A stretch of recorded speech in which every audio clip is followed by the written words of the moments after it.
Welcome to Cybersecurity Risk Assessment for Safety Critical Systems, here in South Pacific with your speaker, Dr. Live Vessels. Before we begin, a few brief notes. Stop by the business hall located in Mandalay Bay, Oceanside, and Shoreline ballrooms on level 2 during the day, and for the welcome reception starting just after this talk at 5:30 p.m. The Black Hat Arsenal is in the business hall on level 2, and please join us for the Pony Awards starting at 6:30 p.m. in Lagoon JKL. Please put your phone on vibrate, which makes it easier for the rest of us to ignore it ringing while you wait for your voicemail to pick it up. And now, Dr. Vessels.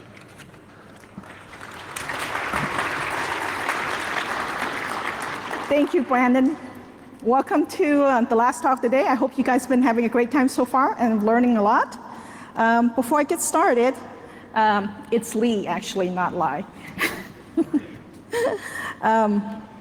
So a little bit about who I am and who we are, and then the content of the presentations. So, like I said, I'm Lee Vessels. I'm one of the cybersecurity architects at Honeywell. I have been doing software system and security for over 30 years. I acquired those experiences through a small number of companies, such as Microsoft, IBM, Sandia National Labs, General Dynamics, and now with Honeywell. Probably the most noticeable thing about me and my work over the last 30 years has been the work that I've done with the blue screen of death. Yeah, I'm one of the original authors of the blue screen of death. Most recently, the things I'm passionate about is the SAE G32 standards for cyber-physical system security. I'm the co-chair of the software assurance committee there. If you guys are interested in that, come and see me afterward. My co-authors, who cannot be here, are Dr. Daniel Johnson and Dr. Kenneth Heffner. They have been doing cyber-physical security for over 30 years with Honeywell. Dr. Daniel Johnson co-chaired the airworthiness security process, which is currently being used now for certification of avionics systems and airplanes. We at Honeywell work on development of advanced breakthrough technologies. We worked on securing cyber-physical systems such as space systems, and we also do compliances for Honeywell and for our customers. The rest of the talk will go something like this. I will give you guys a very high-level overview of the cybersecurity attacks for space system, very high level. And then I'll talk about the motivation behind our work. Then I'll focus most of the presentation on our work. Then I'll wrap up with what we're doing next.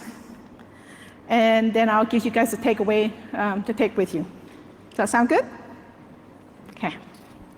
So, the major attack on space system. To start out with, I want everybody to know that the information I'm presented here are all available in the public. They're not sensitive to Honeywell or to our customers.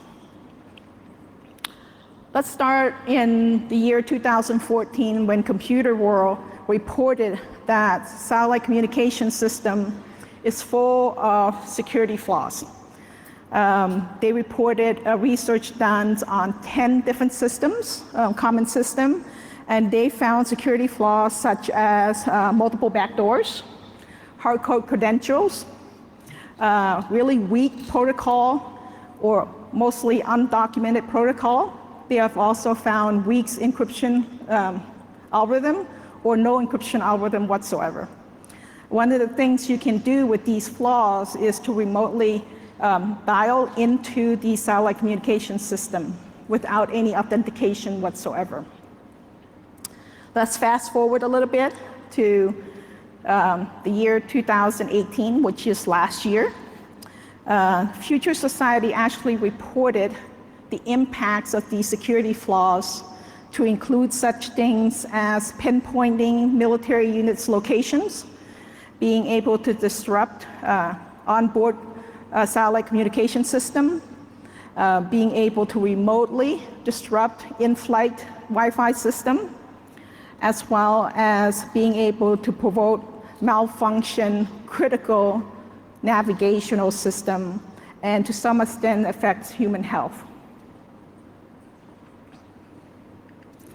Then just recently, Cybersecurity Insider actually urge companies that supply satellite services and equipment to be on high alert for potential cyber attack. In fact, in June of this year, there has been an attack on JBL system. What's interesting about that attack actually is the fact that they're able to move into the deep space network. So as you can see, this is a real problem for us. We're not talking about enterprise where you could just reboot. This is a problem where lives are at stake, infrastructure that are critical to us are at stake. So how do we address this pandemic problem? How do we begin to look at that?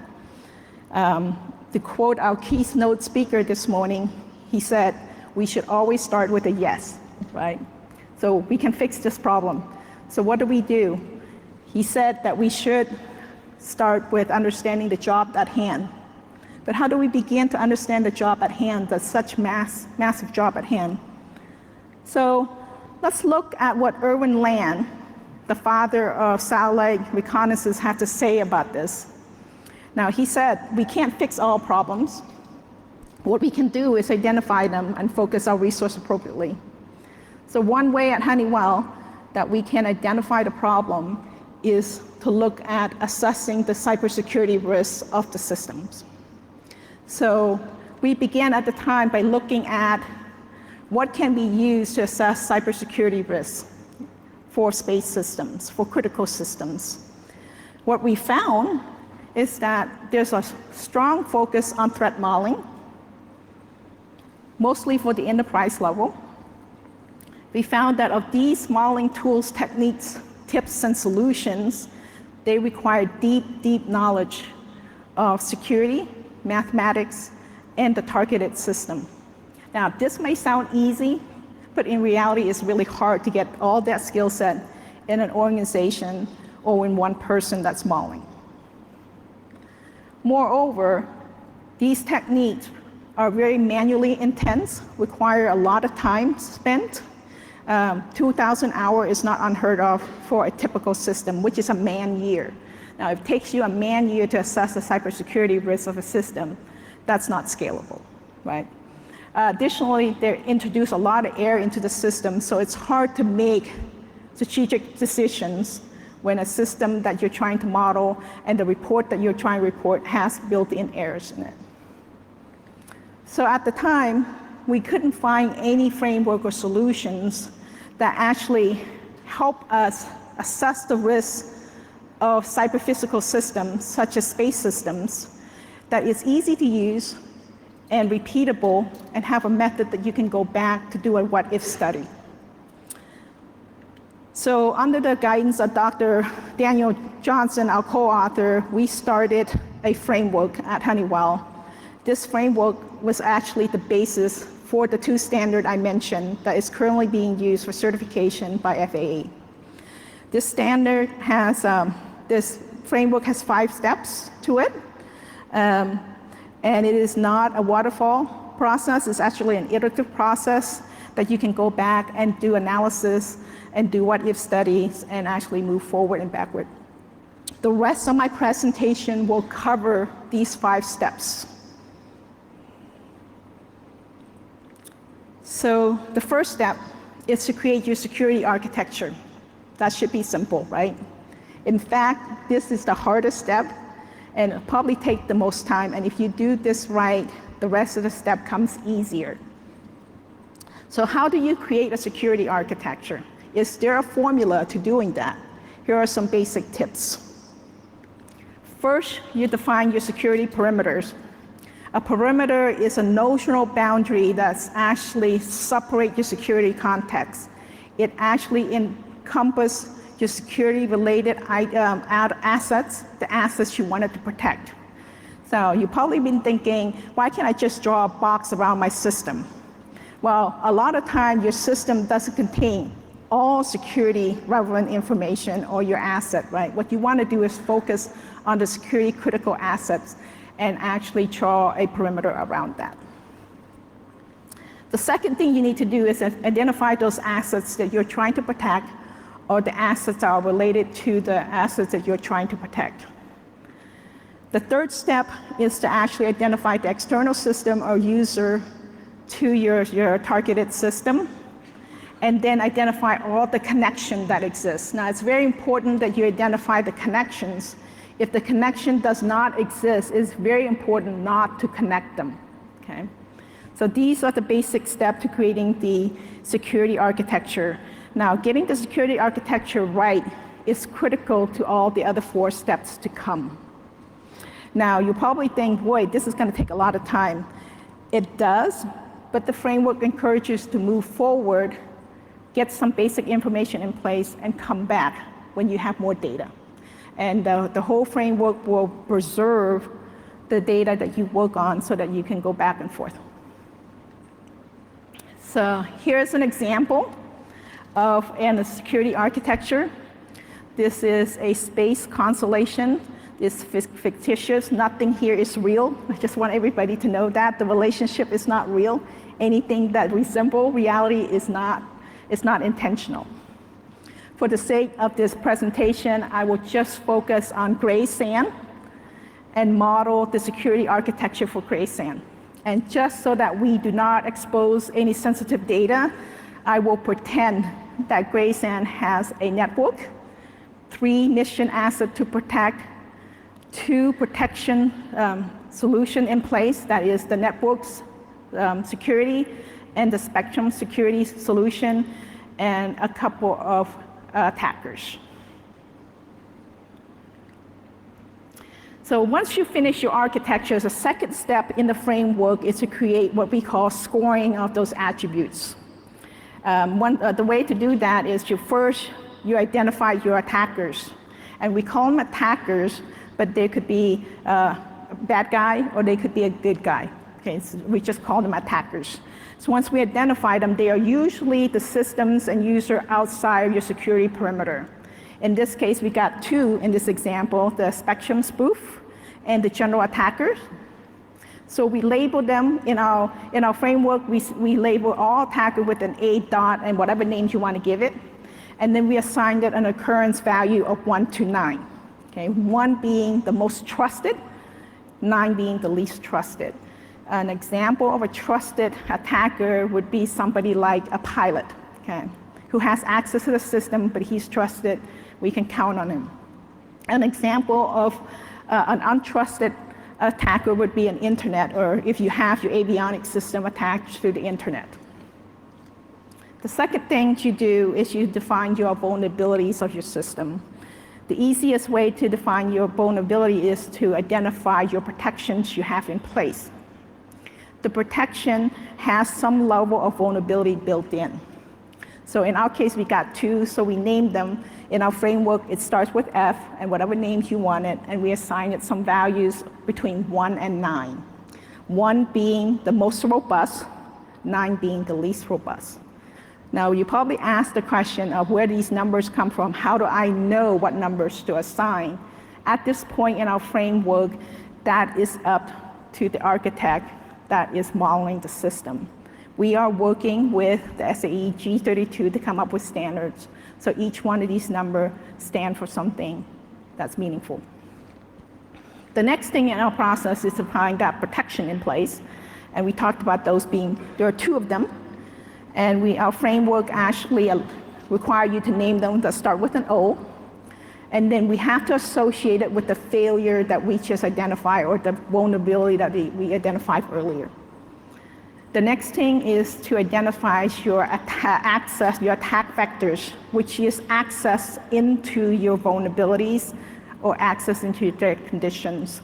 In this situation, we have 2, the path that gets into the gray sand network. So we name those 2 paths with an AV dot something, and we associate that with the protection that's in the system. The next thing to do is to actually define your threat conditions. The threat conditions is a condition that will cause a failure of your assets. And in this situation, we have 2 threat conditions coming from that 2 vectors. So our threat conditions are named with T dot something, and we associate that with the access vector that it comes from. The last thing that we needed to associate and score is the identity of the assets. So we named the assets in place. All this information along with the security architecture, are used as inputs into the next step, which is the modeling itself. So in step 3, we take the security architecture, your scores that you come up with, and the relationship. We feed that into our modeling engines, and we generate what we call cut sets. The modeling engines consist of 2 different models, and those information are available for you to do what-if studies. The first model is the security ontology model that shows relationship between all your security elements, like what vectors is accessed by which threat conditions. And then the second one are threat modeling that show you the probability of an attack for a particular cut set. So cut sets is a collection of your vulnerabilities and your attackers that would cause the threat condition to occur. So you can think of cut set as all the possible paths into your targeted system. We take those cut sets, we feed it into our calculation engine, and we create what we call threat scenario. Threat scenarios is a situation that will cause your assets to fail. The calculation engine will create various numbers that is critical to the security risk assessments. So these numbers are used in the final step, which we looked up in the acceptable matrix to determine whether those risk level, probabilities, and severity are acceptable or not. So if your number comes out as a negative number, then that's a low risk to your system, and that's acceptable. If your number is 0, then it's a medium risk. Small changes need to be made, but not huge changes. If the number is positive, that means it's a high-risk situation and you need to do some fixing. The other thing that it does give you an idea and an indicator is that if it's a positive number, let's say 2, then you can look at the criticality of your assets and say, is my asset critical that if it does get attacked, am I in a situation that I'm causing damages to human health? So if your asset is a maintenance system, for example, and it never touched the avionics system, the fly, the flap, the brakes, then you may make the decision that that's a lower priority for me to fix. If your assets turn out to be a critical asset in your space system, then that will give you some alarm that needs to be higher priority. On the other extreme, if your risk level is really low, let's say minus 100, then you can ask the question, do I have too much protection in place? In theory, there's no such thing as too much protection, but keep in mind that every time you add security solution into a system, it affects the system attributes like performance, right? It also affects the bottom dollars, as well as maintenance of that system. So is it worthwhile to remove some of those security protection so that you will have more of an agile system in place? So all that information can be used, and as Jeff said this morning in the keynote speaker, to communicate to leadership to put the right priority in the right place to get the right problem fixed. So that's it, that's my 5 steps. What are we working on next? We're trying to finish the automation so that you have an end-to-end automations of our framework so that you can start with the architecture model and end with your risk level, and then you can go back and forth and the data stay persistent. The other things we're doing, and I'm very passionate about, is to actually work with the standard committees to define standards for how to assess vulnerabilities for cyber-physical system, not enterprise system, but cyber-physical system, as well as assessing attackers in the system. So once we finish the automation, we will have a tool set that security professional can use to assess risk and produce a rapidly result that is repeatable. In summary, cyber attack is real, it's here, it's attacking, as you can see with the JPL problem, space system. One way to begin to remediate some of these issues we have is to know what we're facing and to have priorities on what we need to fix. Honeywell has produced a repeatable framework that is standardized, and it's based on the standard process for assessing risk. We also have a paper at the end of this presentation. Feel free to read it and give me your thoughts. Here are my information.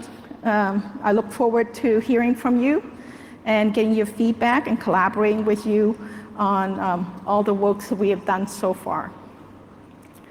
I will take some questions. If you have some questions, there's mics up there, but I will also be in the wrap room for some of the more critical questions.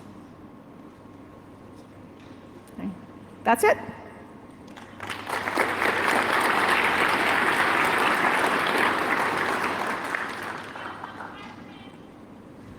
Okay. Okay. Can you? I can't hear you. Can you use the mic? Okay.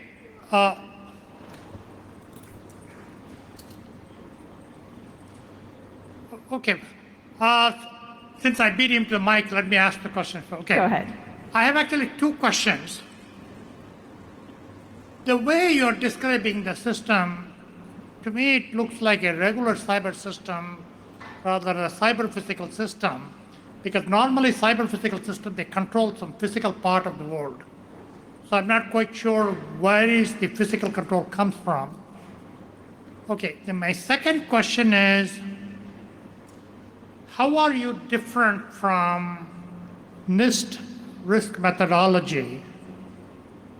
Because risk methodology also starts with the assets and what vulnerability you have and what are the controls you already have, and then you explore what is the probability some threat actor may exploit the vulnerability and so on and so forth.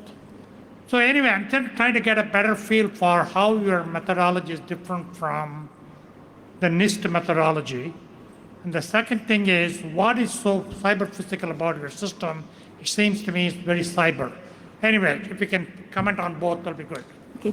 So I want to make sure the difference that our framework has from NIST is that we actually assess risk based on a cyber-physical system, which is a system that is a combination of physical, network, cyber, and analogs. Right? We are focusing more on scoring that risk closer to real-time system than it is for NIST, where it's score medium, high, or low.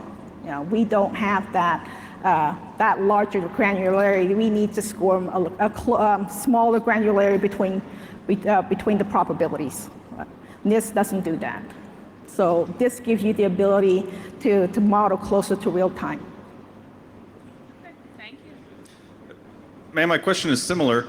When would you recommend the framework you've proposed now as opposed to like the NIST framework or other methodologies? I would use NIST for more of an enterprise type systems. I would use this for more of a safety type system. Does that answer your question? Yeah. NIST also has an example where they apply it to infusion pump, which is a real cyber physical system. You're saying that NIST has an example? So I'm not familiar with that. I can take a look at that and get back to you on that. I haven't seen it.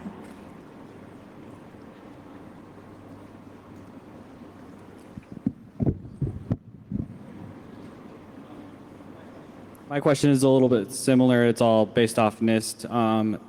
I currently do risk assessment for the Department of Defense, and we have a number of overlays that are involved with the NIST 853. And as this develops, because this is the next big thing, do you foresee another overlay being applied into the this risk assessment? And would this be able to be utilized in some sort of enterprise solution such as EMAS or Exacta?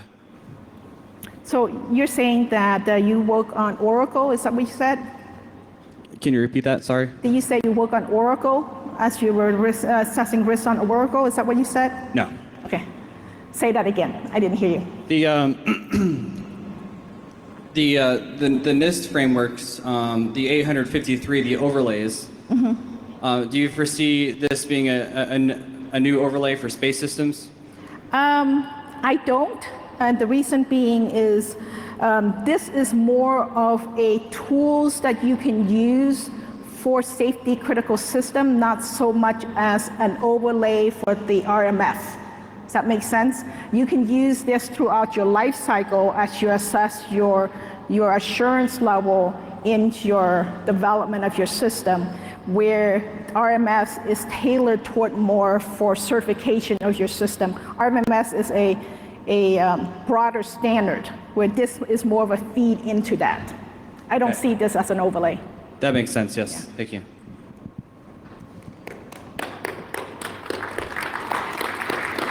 Thank you.